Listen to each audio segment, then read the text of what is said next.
Hey guys, welcome to another Blue Collar Logic live stream.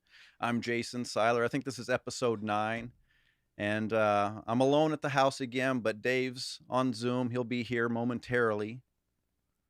Today we plan on talking about a few things: the pipeline situation, the Democrat Party split over Israel, and maybe a bit of California and what's going on out here with the recall and the homeless situation, and it's a real mess.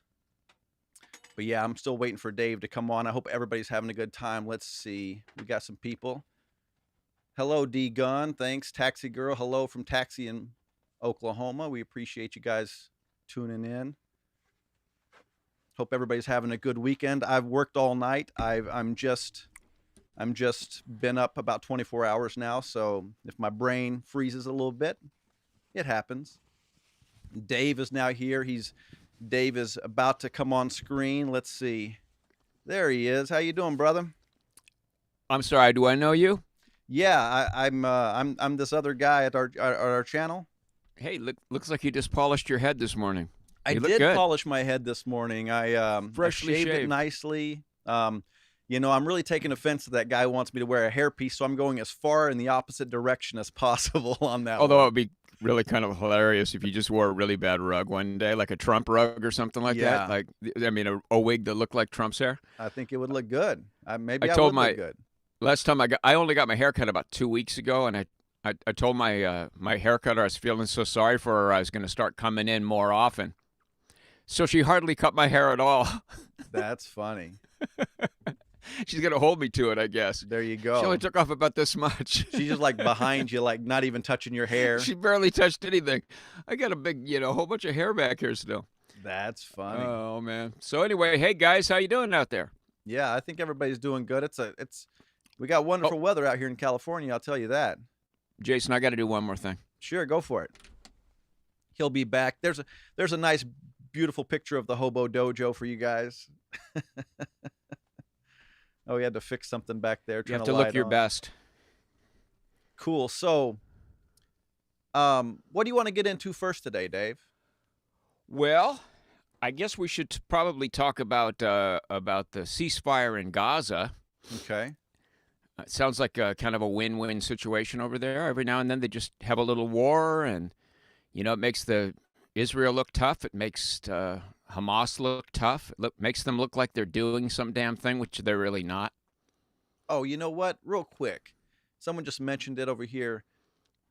That interview, that first part of that interview with Bill Whittle was fantastic, dude. I really enjoyed it. I've watched, bits and pieces of all the kind of long form stuff you do. That one had me just the whole time. You guys were just going back and forth with such great comments. It was really good. Oh, thank you. I appreciate that. It gets even better in the second half. When are you going to release those? As soon as I get around to it. Yeah. Probably, I think maybe tomorrow. Okay. Hopefully. The part 2 tomorrow? Well, yeah, I think I'm going to just do it all in one part. It'll probably be a little longer than a half an hour. Yeah. But I think I'll just put it out there because it turns out I didn't really have to do any editing. I just had to normalize the sound levels a little bit. And I was getting a little wobble in his voice, so I EQ'd some of that stuff out, but I can do that again without any problem. Yeah. No, but that was... But I super enjoyed it. I feel like I've known him a long time. Yeah. That was the first time we ever met. Yeah, he's a smart guy, and He's amazing. He has that comfortableness with you right away. He's one of those people, which is really great. Yeah. Yeah. So about the ceasefire, here I'll Yeah. give you something that's kind of funny to me. Biden was saying it only took 11 days to achieve the ceasefire, unlike when Obama was president and it took 56 days for him to get a ceasefire. But I noticed he skipped over a president. He didn't mention anything about Trump, and there not needing to be a ceasefire while Trump was president. I'm surprised that he admitted that Obama wasn't godlike. Well, the other side of it too is like you were the vice president then, right? So what if you knew this tactic that was supposed to be so brilliant that you don't want to tell the rest of us, but you knew it'd work out? Why you got the president's ear, man? Why didn't you figure it out then? Yeah, but your point is right on. It's like trouble, no trouble, trouble. What's the difference here? Yeah. What fits into that space where there was no trouble in the Middle East, basically? Yeah. What fits into that space? The Trump presidency just kind of weirdly fits into that. Yeah, and they warned us. They said, if you move the embassy to Jerusalem, it's going to be chaos. It's going to be war. If you do all these things, and he did it, and nothing. Nothing. I remember when Tucker Carlson for a whole week was pulling his hair out about how Trump had got us into World War III by dropping the bomb on Soleimani, and I came out the next day and said, not a chance. This is the way you have to play with it. This is the way you play alpha male. That's right. This is the world of the alpha males over there, and Trump knows exactly how to speak that language, exactly what kind of actions are needed, how to not overdo it so you let the other guy save face. Yeah. He just understands alphas just perfectly, and the Democrats don't. No, I think they Devin don't want to Nunes, believe there is such a thing. I believe Devin Nunes said, Joe Biden's foreign policy is talk loudly and carry a twig. Yeah, exactly. And that's pretty much what it seems to be. Bill Durkin chimed in here. He says, "Do you guys listen to the No Agenda podcast? I've never heard of it. How about you?" The No Agenda podcast is, I believe, Adam Curry. Are we getting a confirmation on that and the fact check there? Well, we might. It'll take a second, but I've never heard of it. Yeah, I believe it's Adam Curry, who used to be an MTV DJ or VJ or whatever. I think it was MTV in the early days, and he sort of started podcasting in a way. From what I understand, that Joe Rogan kind of credits him with being the godfather of podcasts. They call him the Podfather, and that's his podcast, I believe. The Podfather. Okay. Well, I'll check it out. It sounds like it's one of our guys likes. It's probably pretty good. It is good. It's got a really great format too. Unless, please correct me in the comments if I'm just completely wrong about the name of the podcast. But what the guys live in two different cities. I think Adam Curry lives in Austin, and the other guy lives in Chicago or someplace. And what they do is they get stories that they themselves are very well versed in. And each guy will bring up a topic, and the guys will be doing a far apart thing like you and I are doing right now. Okay. And then they'll ask each other questions about it, and if the other guy doesn't know very much, you'll just toss it back to the guy who's done the research, and it'll be his story. And then they talk back and forth. It's really good. It's really good podcast. Good. Well, back to what we were talking about as far as the ceasefire in Gaza and Israel. Recently, they had a vote. The Democrats rejected security funding to help refill the Iron Dome, right? So the Democrats said, no, we're not going to do that.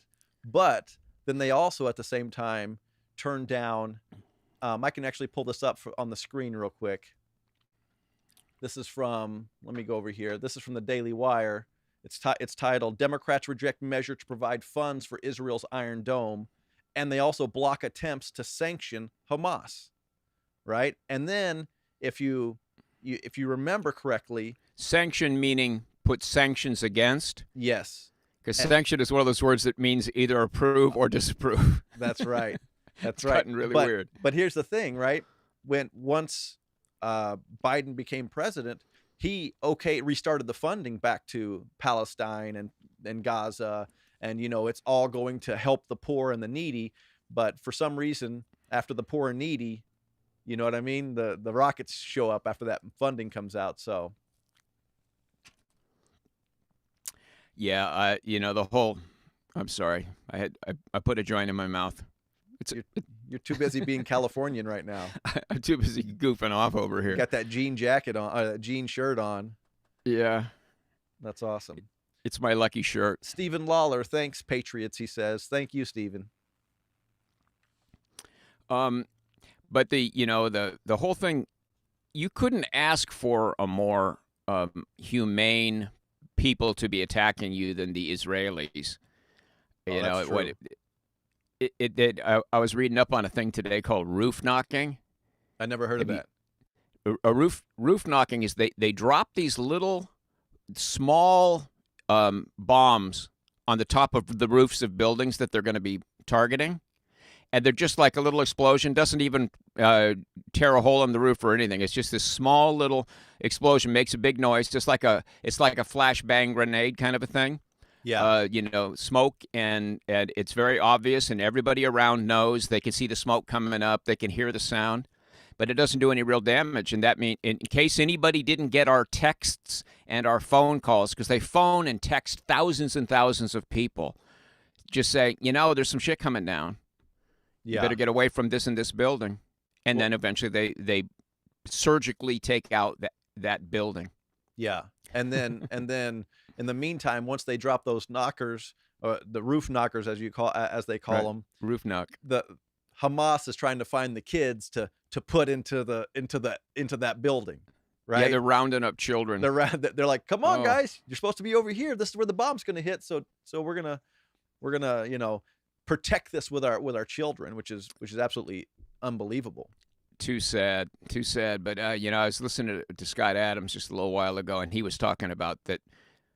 These wars are sort of theater, and I think he's making a decent point that Hamas has to seem that it's accomplishing something, that and so it shoots a bunch of rockets, and then it knows that Israel will take out some people. That's right. And so then it makes Hamas be needed again. And there it's a two-party government there. And the other party is, I forget what they call themselves now, but they're the PLO. Yeah. It's just a rebranding of the PLO. So it's Hamas and PLO. And so it's basically two terrorist organizations who have all through history just absolutely refused to cooperate with Israel. And they have 25 miles of coastline. For anybody that's been to California, that's from Zuma Beach to Marina del Rey that's about 24, 25 miles. So basically the whole prime part of California beach land, you know how much money can be made from something like that, from 25 miles of coastline on the Mediterranean. But there's no tourist industry anymore there since Hamas took over. That's right. It's completely died because they're sort of embargoed now by the Israelis because Hamas won't cooperate. Otherwise, if they just cooperated, they could just be building hotels. They could have Trump hotels all up and down the beach and be raking in money and be as successful as Israel if they wanted to be. But that's not their goal. Their goal is to wipe Israel off the face of the earth. So they're not going to spend their money trying to get tourists there. And what really stinks is, like, the theater you're talking about. When the ceasefire happens, they celebrate in the streets as if they won something, right? There's fireworks. They're all partying. They're celebrating. Yeah, woohoo, we won. Look, we stopped them from attacking us. It's like, no. Israel killed as many terrorists as they thought they could and make it safe. And now they've stopped. Now, once the rockets start again, then Israel's going to come right back at you and do it all over again. They're just so brainwashed, and it's. I was talking with my friend, the Lutheran minister, last night for quite a few hours, and I was just saying, you got to admit about religion. There's this about the religion of the Middle East. You have these two religions there, and both believe that long, long ago, God gave that land to them. Long before anything was written down, long before there was no way of checking the validity of the people. Nobody, there's no video of God saying. They just choose to believe that long ago, God spoke and Allah spoke to some random dude and said, "This is your land forever," and they're willing to just live in hostility forever on both sides, in order to continue fighting for this thing promised them by this God who may not even exist. Well, I find or nobody can even. You certainly can't prove. I find it interesting that Jerusalem and Israel is the Holy Land for Christians as well, right? And you're allowed. Christians go over there all the time, and with Dennis Prager, right? They go over there all the time. The thing is, because Israel's in control, they would allow Muslims. They allow Muslims to go over there. They allow Christians to go over there. They allow everybody. If Hamas or Muslims were in control. No Christians couldn't go, and Israel's Jews couldn't go. But the thing is, Christians and Jews aren't fighting, right? No. But it's Right. our holy land too for Christians. Right. And I got a couple of comments on that thing that I just did about Israel. I got a couple of comments on there saying, why do we care? Why do Jews insist that they must have a holy land? They're not really being threatened anywhere in the world anymore, but they were right after World War II. So you can understand why they wanted to start it in the first place. And you can't very well just pack up and leave now that you've built all this industry. And I mean, right. But anyway, what else we got on the agenda? Let's talk about the pipeline. Let's talk about the pipelines. I want to say pipelines because we the colonial pipeline. They paid the ransom to the dark side or whatever that group is called that held them hostage, basically. Don't we have 55,000 pipelines in the U.S.? We have something crazy. I've seen a map, and it's thousands for sure. It's thousands. Right. Perhaps it's 55,000 miles of it, but this is an important one, of course. What I find interesting is that the colonial pipeline being shut down. We saw how bad that was for the East Coast, right? Yeah. And then Biden is okaying the pipeline in Russia, the Nord Stream 2. He's okaying that. He's taking sanctions off a company there so that they can build that and send their gas into Germany, right?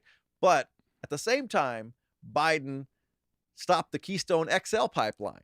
So Biden stopped one pipeline in America, saying that it was to appease. Realistically, it was to appease the green activists that helped get him elected. Exactly. Right? Because he doesn't care about the environment. And also the social justice people who think it's a violation of Indian Holy Land. That's right. But it's not about the environment for Biden because he would keep the sanctions on that Russian company, right? But also, if he was really, it's all politics because he was talking tough on Russia and on Vladimir Putin saying, Trump was giving him all this stuff. Well, he just gave, Putin a pipeline directly to Europe. That's crazy. Right, and everybody knows that's been the problem with Russia's economy is the fall in oil sales, and this will bring them back up into world power again. That's right, and we're supposed to believe we need Russia. I used to just when Reagan was tearing down the wall, I had recently read Cat's Cradle by Kurt Vonnegut, and there's the theory in there. It's these two guys who are friends. They sort of crash land on an island, a deserted island, right? And they end up becoming like these two tribal chieftains of these warring tribes. And they're actually friends, but they pretend to completely hate each other in order to keep their people motivated. And so I was understanding at the time that Russia needs the motivation of the evil West, and we need the motivation of the evil communists. And as long as there's a Cold War and we're not actually fighting, we're more united because we have this common enemy in Russia, and they're more united because they have a common enemy in us. But Reagan didn't get the memo, and he went ahead and ruined ruined the thing. And so that sort of theatrical war, which was giving us something to stand strong against. So since then, what's happened? Russia's gone down into the dumper, and we've completely come apart. So now we're fighting with each other instead of being a united force against Russia. Does that make any sense? Well, now it's the Republicans and Democrats that are doing this thing, I believe, in Congress, where the Democrats need the Republicans to be the bad guys, the evil racists, so their people will stay motivated, and we need them to be the Marxist communists, and so our side will stay motivated. We've brought the Cold War home. Yeah, in a way, we have a political and now Cold it's War. an internal Cold War, just like that piece I was doing the other day. Hitler couldn't wipe out the Jews. If anybody hasn't watched that video yet, please do after this broadcast. That's the one with me on a map of Israel. It says breaking Judea, I think. breaking Judaism. But, you know, Hitler wasn't able to kill the Jews.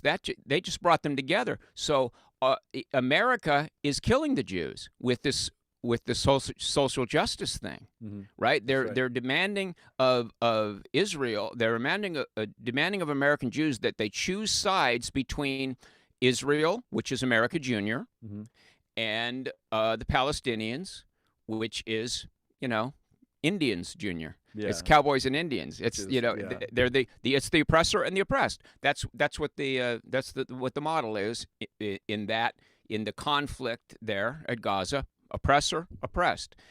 And they're making American Jews choose sides, which is splitting American Jews right down the middle. Yeah. So as a people, they're becoming less and less relevant. And that's in a sense a type of genocide right there, and they're getting the Jews to do it to themselves. A colleague at work asked me the other morning, he saw me and was like, hey, I want to ask you about what's going on over there. And it was the day I released my video. And I said, oh, well, give me a second. I released my video. And then I talked to him. And in the meantime, he texts me a picture of Netanyahu. And it just says, is this the bad guy? And I said, you would think that, wouldn't you? And I was like, how people talk, how the news organizations do it. I was like, no, he's not the bad guy. And then I went and spoke with him and talked about it. But, you know, a guy who basically listens to the news a little bit, but he's a hardworking guy. This is a colleague at work? Yeah, he works about 60 hours a week because he works on a different crew. Well, so he wasn't being ironic. He was actually asking you. He asked me a question, and then I said no, and I kind of went over it with him. Nimondo came in. Thanks, man. We really appreciate you help supporting us. We really do. But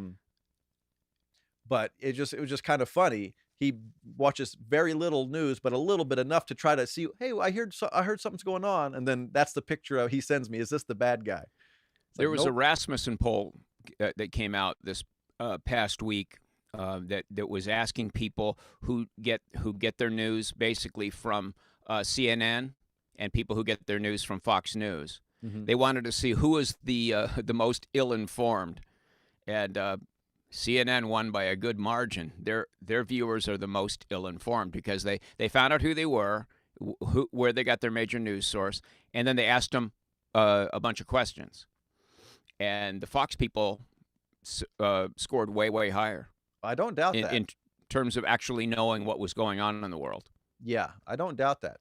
That's I mean, I've watched CNN enough to know that you're not gonna be very smart.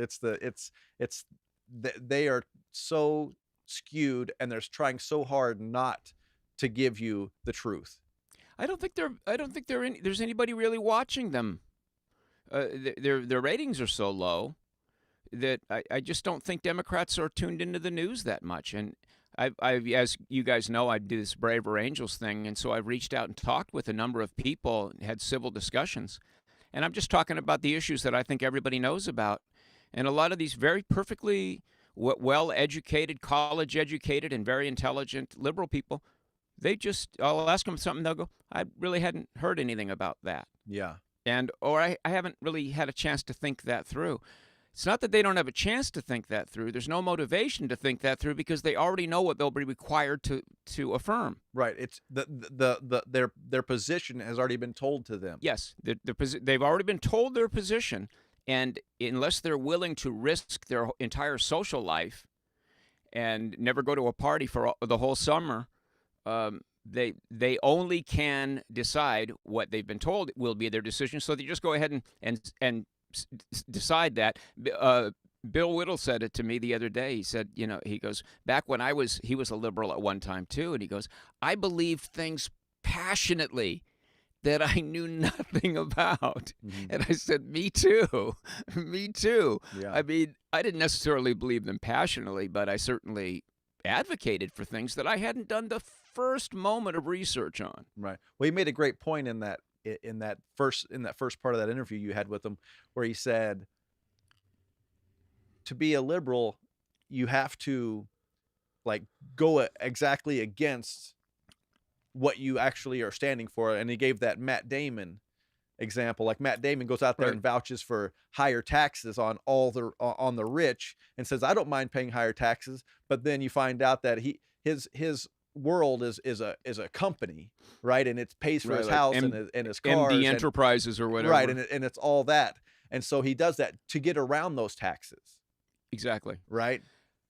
And did you hear was it in the first half hour where he said, he was talking about if you get a map of the coastline, and you hold it up to the coastline and you look at the coastline and you go, the coastline must be wrong. It Oh yeah, when you come up with your ideation and you go ahead and you marry that, yeah, then you realize it doesn't work in the real world. You have to think the real world is incorrect. that's correct. Yeah, And that was and a that great and that's a that was great a way to great put it. analogy. Boy, he's the kingest of coming up with like these great little analogies that really sing. Yeah, that was nice.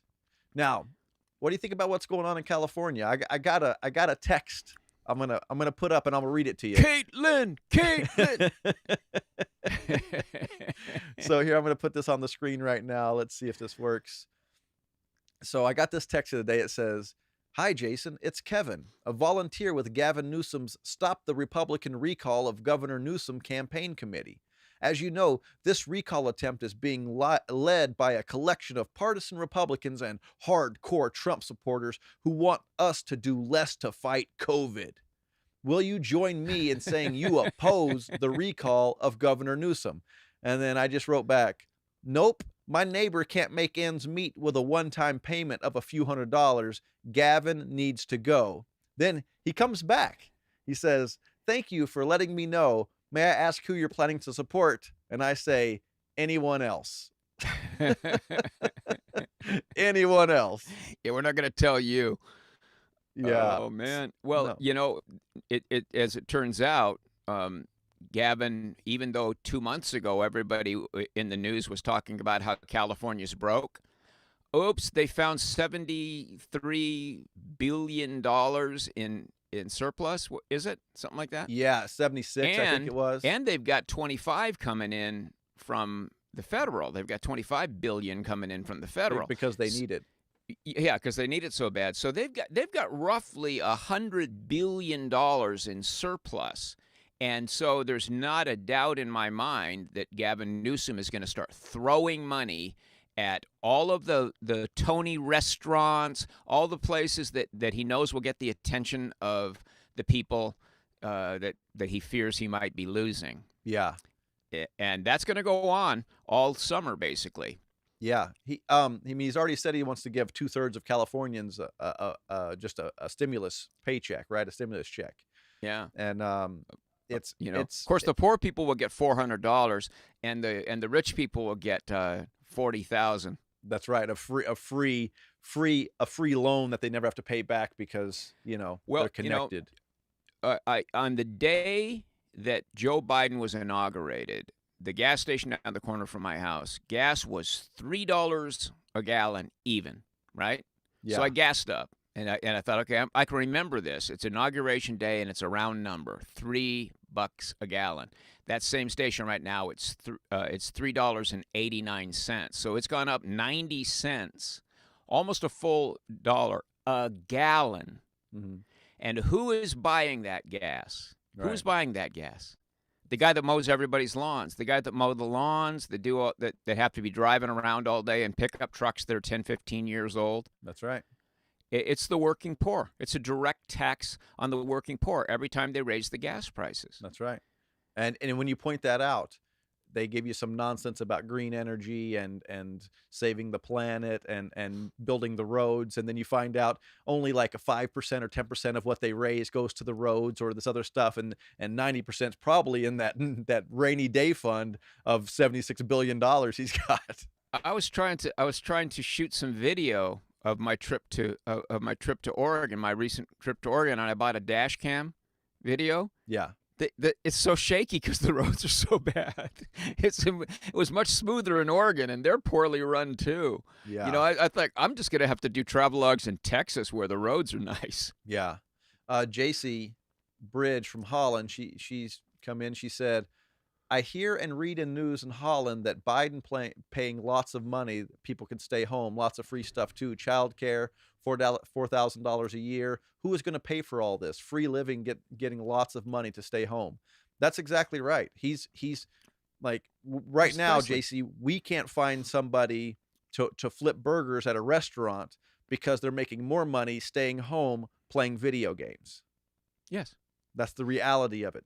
And now Newsom wants to jump on top of that and like throw some more money at people here in California. Like that's gonna to help. Let's just, like we said last time, just get out of the way. Let the economy start working again. That's it. Yes, it's easy to fix. I think one of the best, one of the best techniques to argue against the left is just to ask people on the left, just go, what do you think about human motivations? Do you think that people that there is no such thing as human motivations, or is there such a thing as human motivations?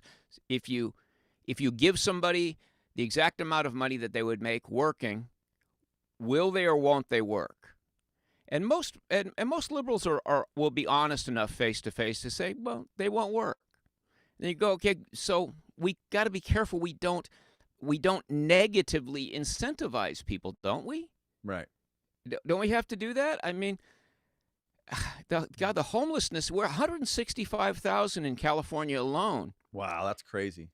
And the biggest place is Merced County, which is up near San Francisco. Apparently, that's the place where there's the most. And but L.A. County is enormous. 70,000 now, I think, are homeless. Yeah, on the streets of L.A.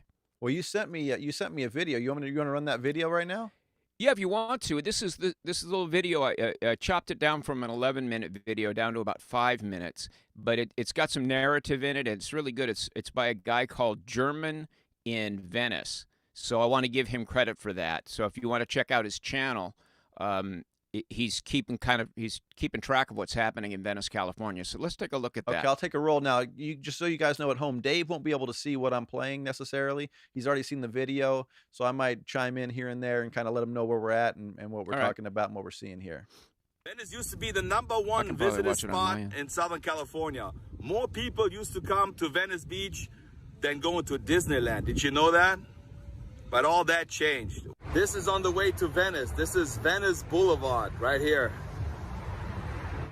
And these are the structures right underneath the overpass on Venice Boulevard.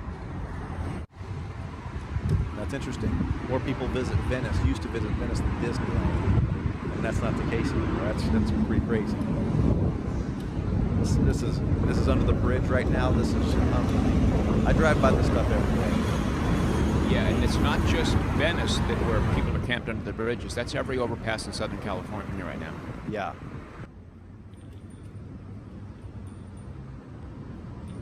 Yeah, it's disgusting. And it's sad. We mostly this is make Venice this Boulevard, 1 block. Oh, here you go. He's talking. This guy got his own little island with a front yard. This guy got an island. I can totally understand all the neighbors. The real estate is so expensive in Venice. They're fed up with seeing all those homeless people being right in front of their house. And last week, the same setup was right over here. But for some reason, everything burned down. You can see the trees still burned. Yeah, so for some reason. The neighbors planted all those little cactuses so nobody can set up here anymore. They put this little fence up here. There's a twist coming. That fence won't last long. Yeah, watch, there's a twist coming. Just a couple days later, after I filmed, the guy had the whole island. Everything burned down. Same guy. Nobody really knows what happened, but I hope nobody got hurt doing this fire here. Wow. I mean, this is where the Venice sign is, and 1 block from there, this is the entrance to the beach. Can't even walk on the sidewalk anymore. Imagine if you had a business there on that sidewalk, and you're like, oh yeah, that's it. No one's gonna come to my business ever again. Yeah, art galleries where people Buildings can't get in. Art galleries for thousands and thousands of dollars. They're paying rent.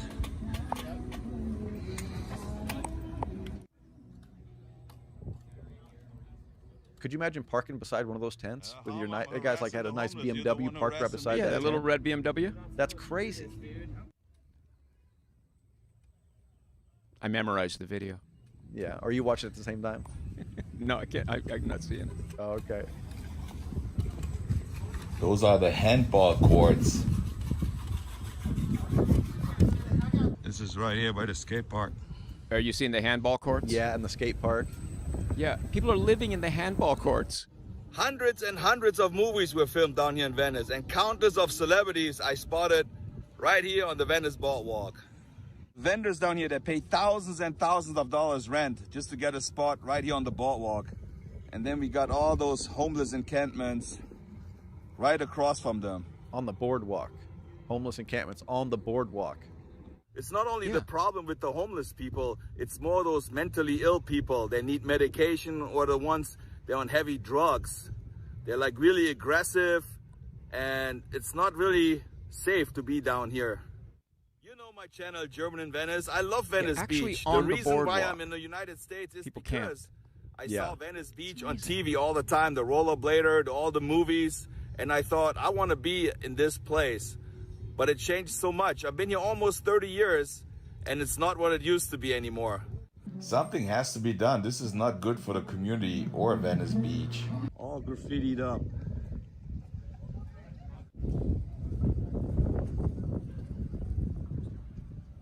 Wow. I almost don't want to watch any more of the And video. most of those people, they don't want to go to a shelter because they can't bring their dog, or they have to be sober. They cannot drink any alcohol. They just want to stay out here. I heard there's a lawsuit going on right now, and that's why the police can't enforce everything and can't tell the people to move from the beach. Even if you tell them to move, where could they go? More and more people just camping out right here on the beach. Actually setting up living rooms. Look at this setup right here. The whole living room right on the beach. The whole living room right on the beach. Couch and everything. Wow. The median priced home in Venice, California is $1.8 million. And it actually spiked during the pandemic to 1.9 something million. So I didn't want to use that figure because it may have fallen back down. Yeah. But that was the figure before. It's such a shame. We're not doing these people any favors either. No. We're just letting them finish out their horrible existence on drugs, mentally ill, and so on. It's the misunderstanding of what human nature is, where you think that you're being kind to somebody, and they haven't heard that old saying, killing them with kindness. They haven't heard the idea of tough love. Mm-hmm. If you demand something of people and give them some accountability, they start to feel like they got some skin in the game, and they start to perform and turn into something. Right. And it's just like a nation of spoiled children.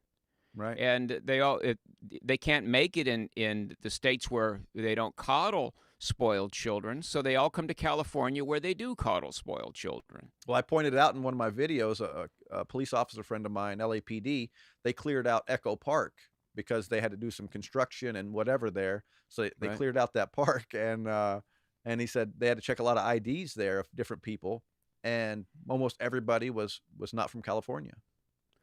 Exactly. It's like what people are always telling me, don't tell anyone to move to another state, because we don't want California. I go, I live in California. I don't know anybody from California. They're not coming from California. Yeah, I'm not from California. You know what I mean? Yeah. California is a transient populace. It's all around the country. Everywhere I've ever traveled, I meet people. They go, "Oh, you're from California?" I go, "Yeah." And they go, "I lived in California for 5 years." Just everyone says 5 years. That's how long it takes for people to come out from other places. They live here for 5 years, and they go, "Okay, did that. Went to Disneyland. Spent some time at the beach. Right. Saw some hot chicks. Time to go back to the real world." The weather was nice. I'm from here. That's right. My wife's from here, but yeah, there's a lot of people that are transplants for sure here in California, and then they get tired of here and they leave. But yeah, it's a shame that some people do take their politics with them and vote for the same mess to happen somewhere else. But yeah, well, they do. But every red state has college towns. And they are producing liberals just as fast as California is producing liberals. So, I mean, I know a ton of people who live in Austin because I used to go to the Crowville Folk Festival out there, and a lot of the folkies live in Austin. that come out to the festival. It's about an hour and a half outside Austin, and in the Hill Country. And oh my God, the most left-wing people I know in Texas are from Texas. Yeah. So it has a lot to do with the universities and also cities. People who live in cities. I think it are blue. with regular K through 12 education now.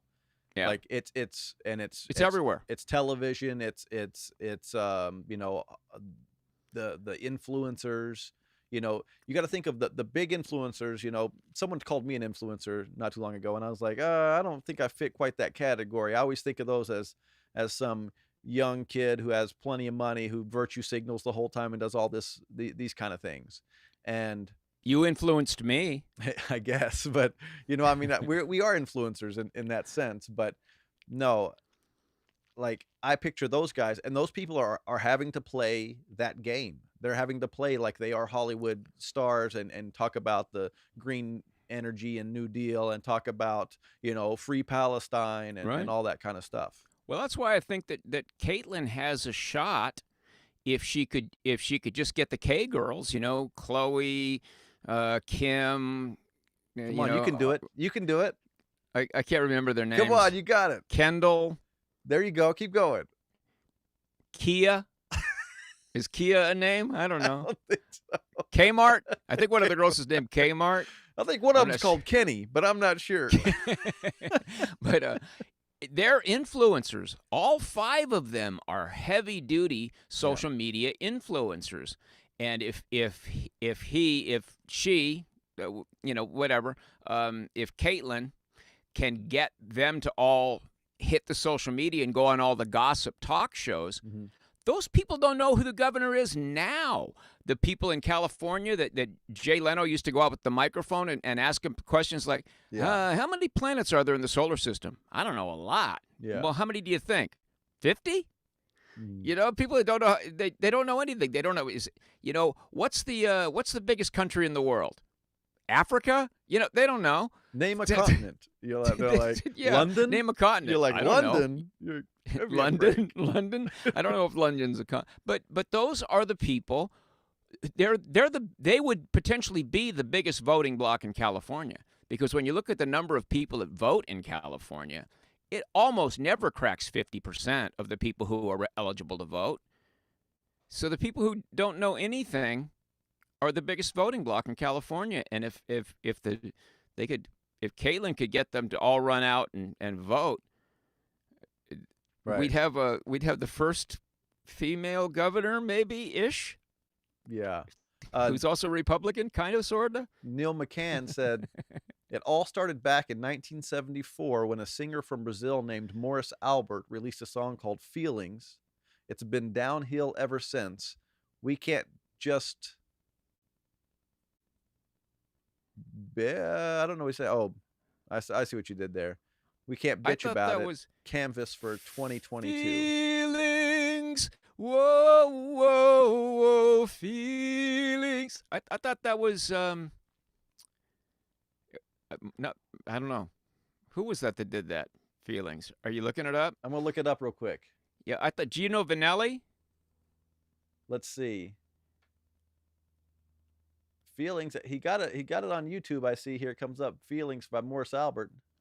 1975. It says here. It shows Morris Albert. So it must. This guy is Neil McCann knows what he's talking about. Try Gino Vanelli. Feelings.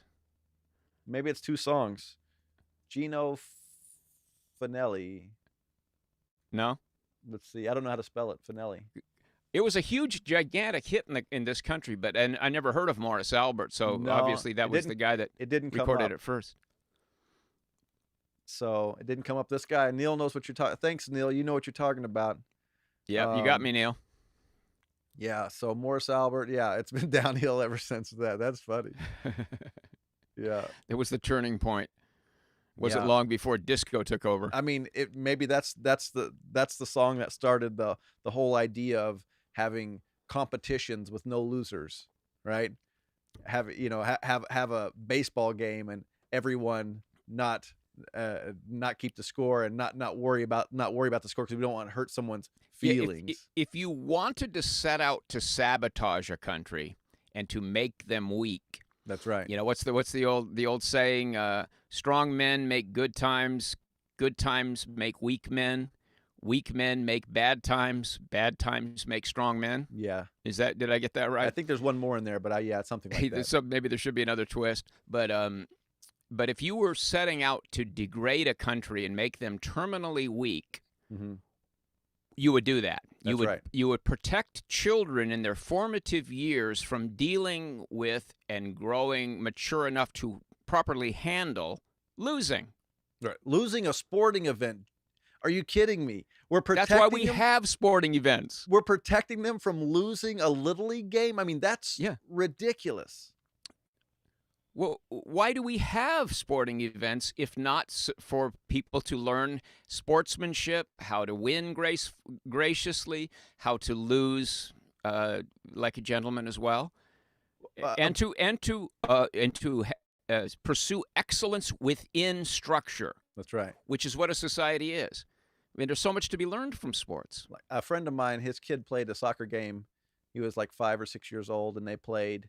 And after the game, his kid was really upset and was like, "We lost 10-0." And they're like, "They don't keep the score." And he's like, "Dad, it was 10-0." Like, they keep the score themselves and know if they win or lose. Right? Kids know.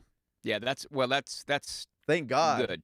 That's good. Thank God that enough of them are doing that, because maybe not all of them are going to be, not be able to handle rejection when they're 15 years old and they ask that girl for a date and she says no.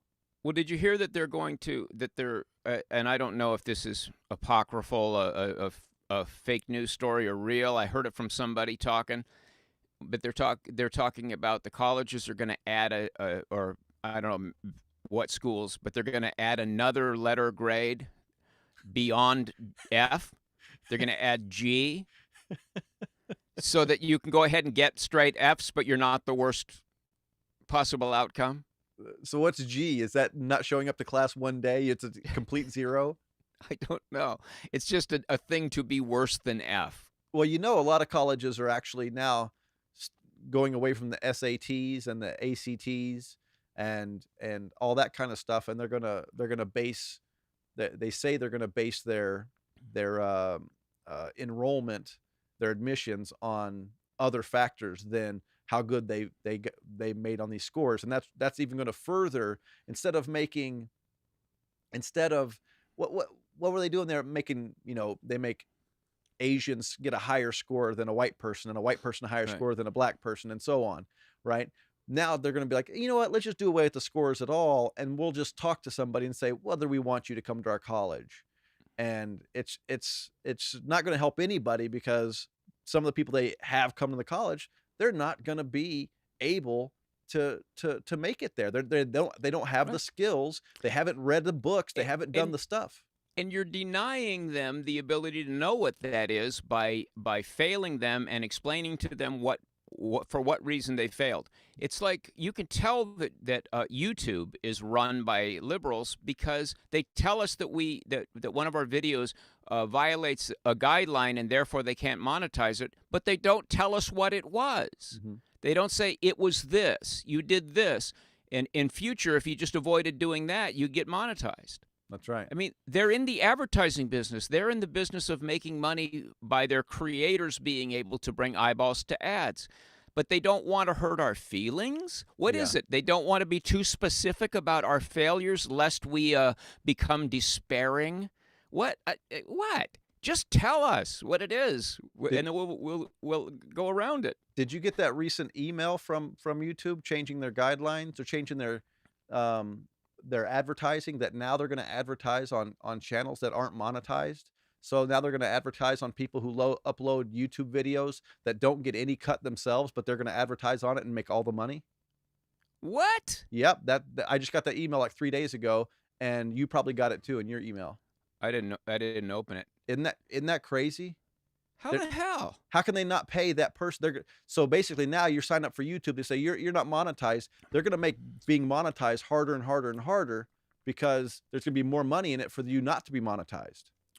Man, yeah, we're already going broke. I mean, it's our earnings are way down. Yeah. Here I got. Well, speaking of earnings, Jim McMaster came in. We appreciate you, Jim. He said another one that gave a false view. Oh, where'd it go? There it is. Another one that gave a false viewpoint was Signs. The entire song is a hypocritical lie that started a false diatribe against regulation and common sense, loved by a generation and falsehood from beginning to end. Yeah. Long-haired hippie, something long-haired freaky people need not apply. Yeah. Now you see signs over town. Now accepting applications from long-haired freaky people. Right. Please Anyone. apply. Please apply. We'll take anybody because the kids don't want to work anymore. Yeah. Yeah. No. Signs everywhere, signs blocking up the scenery, breaking my mind. Do this, don't do that. Can't you read the signs? I think we probably just went out of sync, didn't we? Yeah, and well, out of key for sure. Certainly out of key. But I remember, I did that video. I did a video where I kind of parodied that at the end. Parodied that at the end, and I just kind of sung it or whatever. And someone was like, "Hey man, let Dave do the singing." Hey man, you've done some singing on your videos. They just don't know it's you. Yeah. Well, the Kung Flu one, that one went over pretty good. But one guy said you should drop the key, and I said I did. I dropped it like a step and a half. It was still too high for me. Everybody was Kung Flu fighting.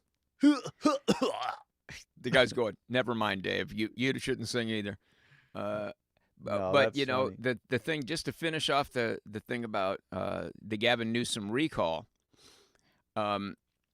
it's likely to happen in October or November. They don't exactly know when the thing is going to happen, but that's going to be right in the worst part of what they now call in California the fire season. We actually have a season called fire season. That's right. They don't talk about summer anymore.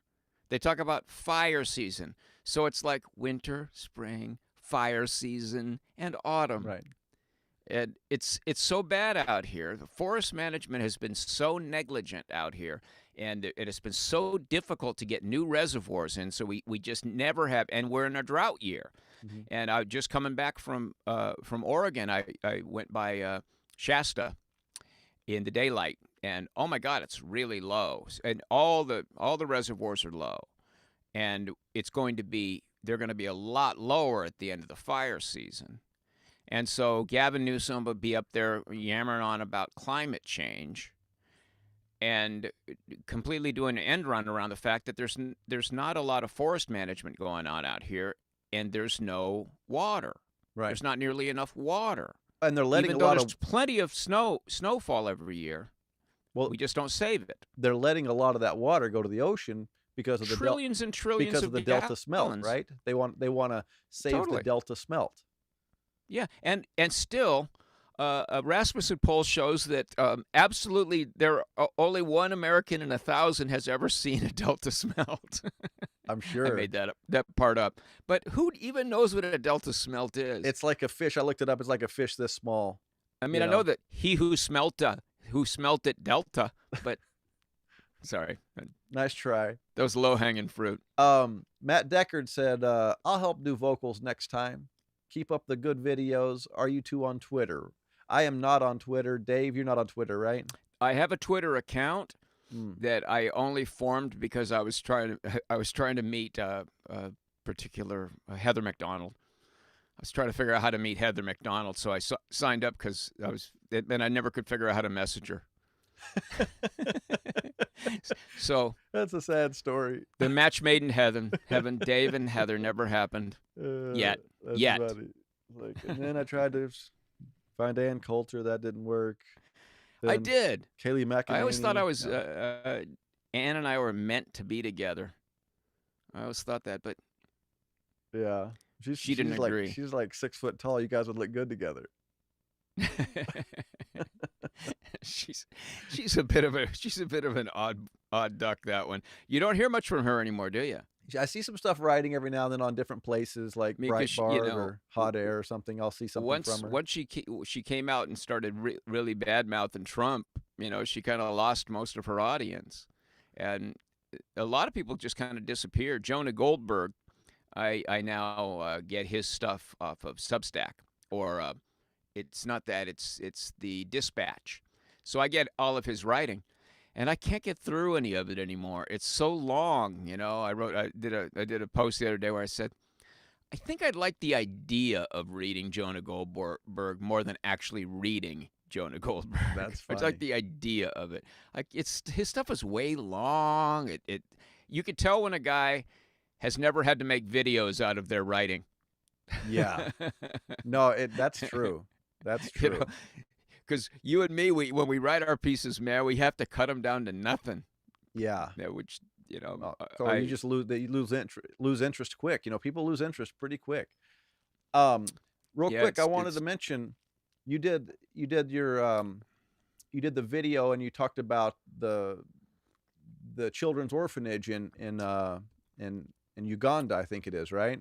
Right. That went over pretty well.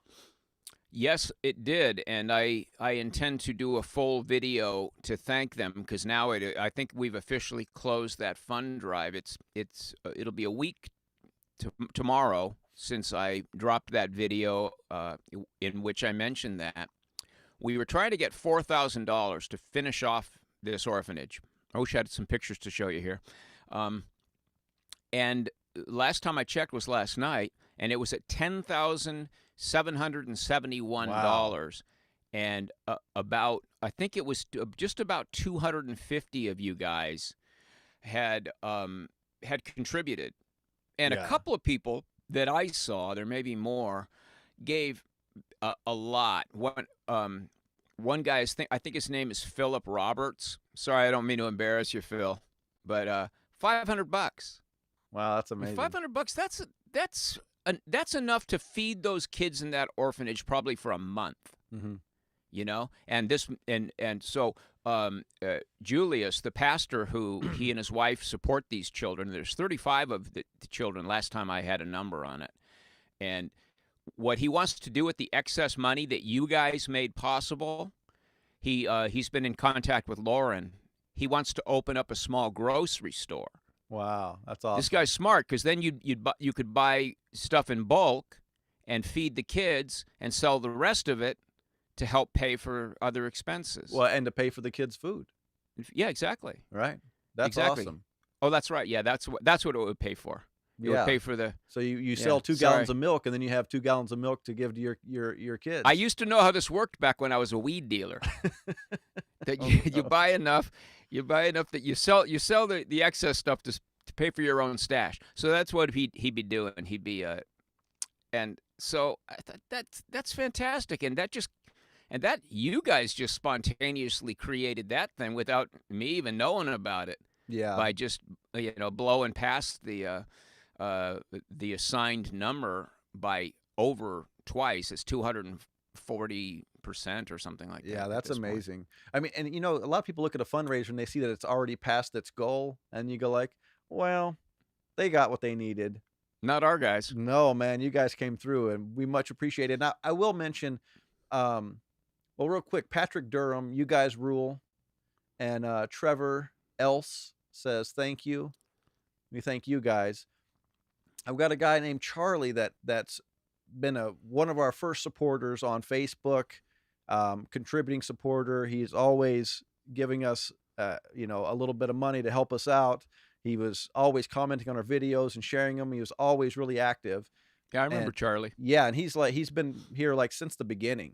Yeah, and, right, exactly. I found out the other day that he's a truck driver, and he has some cataract issues that are just starting out, but he can't drive now.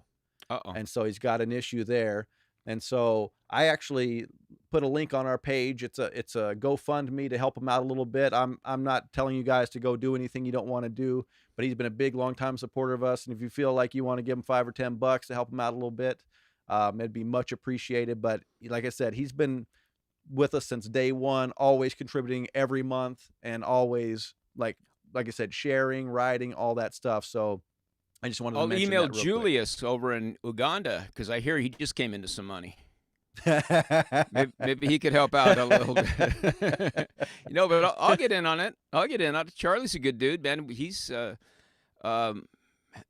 maybe we could give the earnings from this live feed don't imagine it's very much, but certainly we can help him out a little bit. Yeah, definitely. I already helped him out a little bit. So, like I said, if you guys want to do something great, don't think you have to do anything. But yeah, if you got extra $10, whatever, help him out a little bit. It's tough. You lose your job, and then you lose the skill, the thing you need the most, your eyes, to do the job. And now you can't do that. I think he's been doing it for 35 years or something, 25, 35 years. And now all of a sudden he's in a real predicament. Well, you can get the cataracts fixed, because I went through that with Jackie, my friend Jackie, who had throat cancer. She ended up getting cataracts as well. And so I took her both times to get the cataract surgery done, and her eyes are aces now. But there is some recovery period. Sure.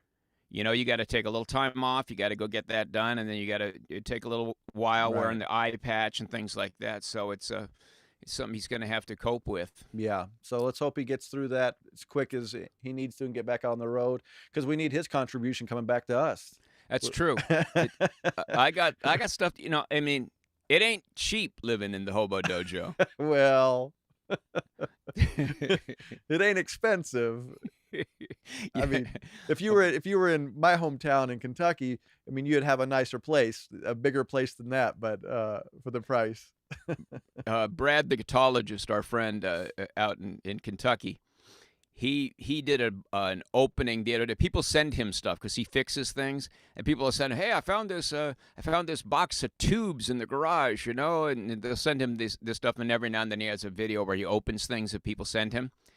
And he opened up this guitar, and it's a little Squire with a rosewood neck and sparkle red finish. And I swear it's exactly the same guitar that I was just totally lusting over about a year ago. So I talked about it on a comment on his video, and it said, "Man, if I had that guitar, I'd be on stage with a Western cut black coat and a white shirt and a bolo tie with a ruby clasp and that sparkle red guitar, And so I get an email from him saying, I'd send you this guitar if you'd give to my favorite charity. So, I mean, everybody's trying to help out their charities. And I have to say, I'm not sure I can fit it in here. That curtain you see at the back there, Brad, if you happen to be watching, it is completely guitars behind that. And I'm beginning to be seriously space challenged, and there's about 4 down in my bedroom here. They're all underneath the bed and everything, but count on me to give to your charity, even if I can't accept that gift. Behind that curtain is the steering wheel, right? It's the steering wheel and stuff like that, but it just there's I think there's 8 guitars back behind there. And there's not that much space back there. They're all wadded up against the dashboard and down underneath it and stuff like that. I think I gave you an old Squire once. You wanted to mess around with. It's in that curtain right now. No, you gave me I want to say Alvarez. It's an Alvarez. You're right. It's actually a really nice little guitar. It's not bad. I played it for quite a while, but I got no space. I had to get rid of stuff too. It's made in Japan. It's a good quality guitar. Yeah. But again, I have all these guitars and no room. That's right. So no, I got these 2 guitars. And they get played about. I should totally send that guitar to Brad. There you go. Send it to him. I think he's fighting for space at his place too. I have an Epiphone bass that I need to get. The baby. I'm doing the baby's room now, and that used to be my studio, right? And I remember. And so now, right when we first started that, we used to have wires coming up from downstairs where we sit in front of the camera. I drilled a hole through the floor into the garage and ran wires. That's correct. Right, and then we would get out and we'd run up the stairs and we go up and look at something, and then he'd go, "Oh, you got to go down and redo that little bit," and I'd go running down and I'd be sitting in front of the microphone. He'd go, "Okay, go ahead and say it." Can you repeat the phrase? That's right. So anyway, there were my guitars, but now I got a bass guitar. I'm going to try to stick it in that space right there. And it's so did you just get this bass guitar? No, I've had it. It's a nice one. I actually won it in a raffle at a charity event. It was Dell LeDuc was hosting. Dell. And and and he's gonna read them off. And I tell my wife, I say, I bought 20 tickets, and I look at one ticket and I say, it's gonna be 694-721. And right 1 second after that, he goes 697-421. And I was like, what? And then I got that bass guitar. My number that night was 8675301. 309. Yeah. 301. No wonder you I didn't get didn't it. win, but yet I did. You got a lot of phone calls that night. I got a lot of phone calls. No. We're now into goofing around, joking around land, no longer talking politics. But you got anything coming up any time that you're working on? I'm kind of floating around a few ideas, but nothing I want to talk about yet, because sometimes they just go away. Yeah, especially if you talk about them. For some reason, that kind of curses them. I do have a number of things that I'm working on, and I don't know if any of them are good. But I'm also getting ready to make an album, and so I've been having to record all the songs and get them. I'm working with this great drummer named Lynn Coulter, and Chad Watson will be on bass. And it's going to be an all-star lineup, and we're going to record the bass and drums the 23rd of June. So I got to get myself together and work out a little bit with those guys.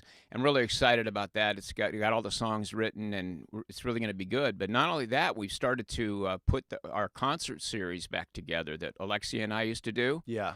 And we just inked a deal the other night to do the first in what will probably be a series, and it's at a place called the Urban Homestead in Pasadena. It's an actual organic farm, and it's run by these two women and one guy who are the children of this man named Jules Gervais, who founded this thing.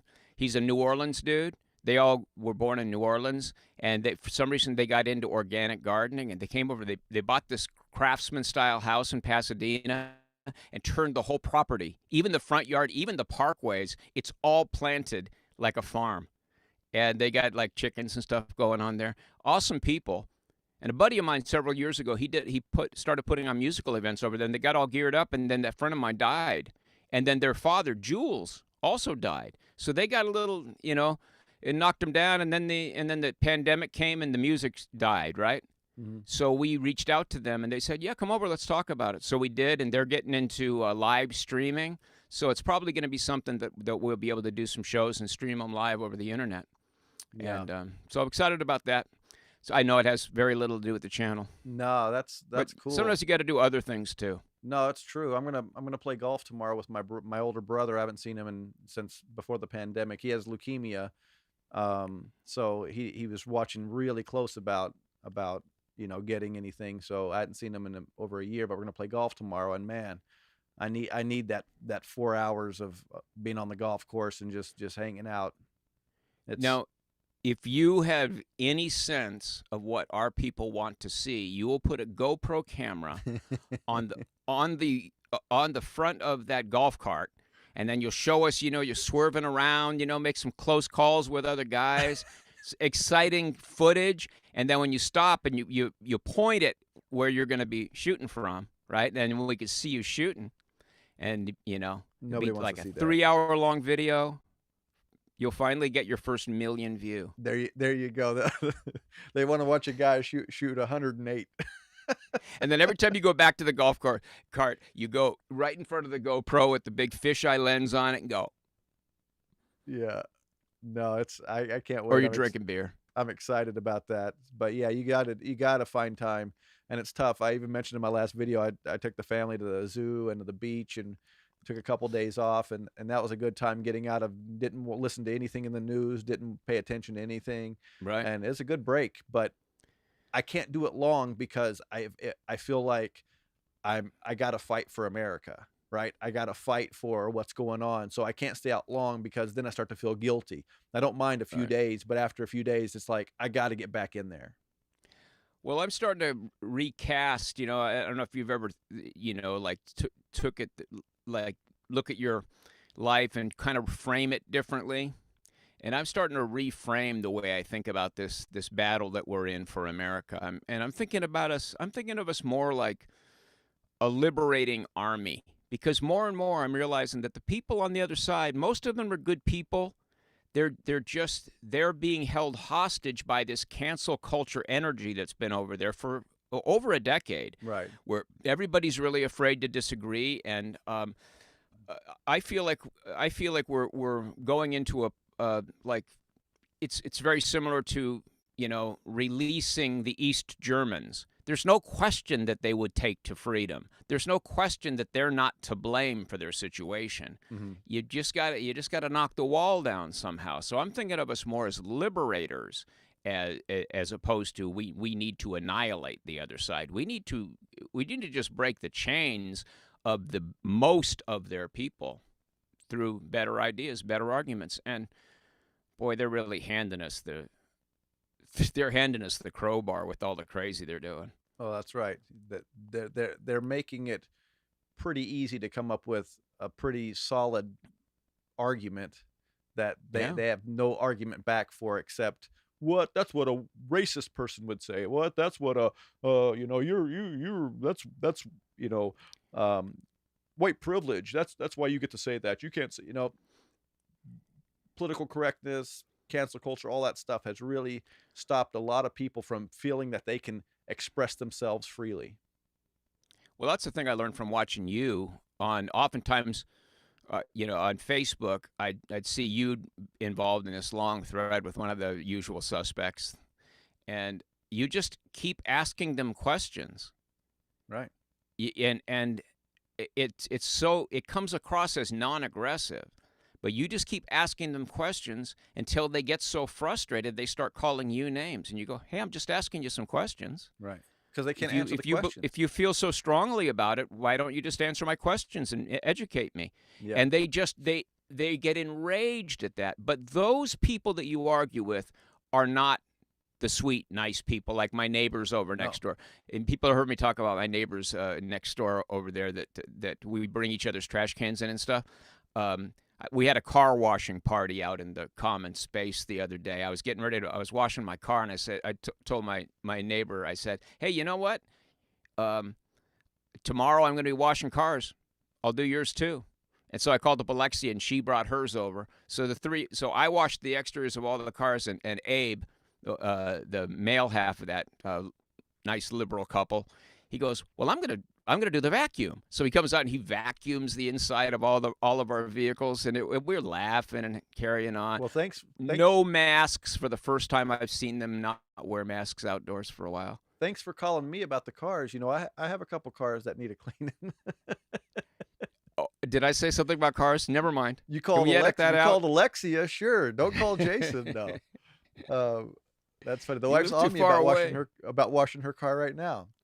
Right, but those kinds of people, they're not the ones. They're not the ones who would be calling you a Nazi. No, ever. But those are the people that see our thread, and they go, "Wow, the guy that I'm friends with, or the guy that I know that I agree with, he can't put into words what it is that Jason's asking him about, why he feels the way he does." Yeah, and they'd see your part of the exchange, and they go, "Well, Jason never called him any names, right? And now this guy's called." Maybe I should look at some of these things that Jason's mentioning. These sources and these. So many times on the threads, I'm always feeling like I'm doing the thread not for the person I'm talking to. I'm doing it for the people who are going to read the thread.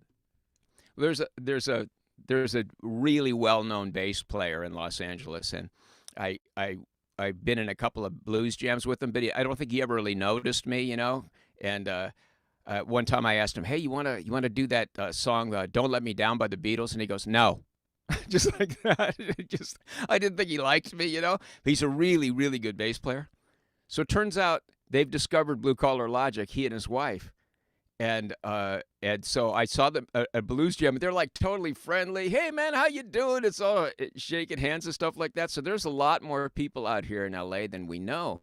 And even when I was down there at this urban homestead organic farm talking to these folks, you would think organic farmers, they're probably left-wingers, right? Mm-hmm. But Alexia said, because the woman talked about we could do a live stream, and Alexia goes, "Well, that Dave's a minor YouTube celebrity," and this woman right off the top of her head, she goes, "Oh yeah, I know all about that." Oh, that's and so cool. She knows about our channel, and it's not a deal breaker for them. Yeah. So There's a lot of it's bubbling underneath the surface, and all we got to do is tease it up and be persuasive, but also kind. Yeah.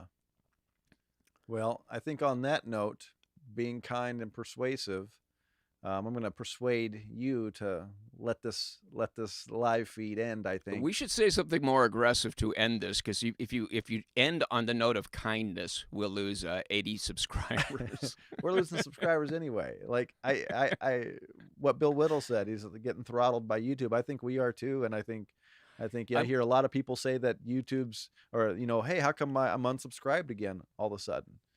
I'm wondering if putting Bill Whittle in the actual title of that conversation did not help the views on that. That did not help. Because if he's getting throttled, he may be in their algorithm somewhere by name. That did not help, I don't think. I don't know what it did, but it didn't help.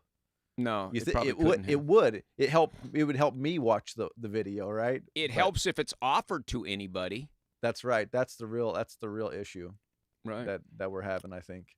But all right, man. Well, well, thanks all you guys out there again. And Julius sends his great prayers and thanks. He's got little to do, but pray for all of you.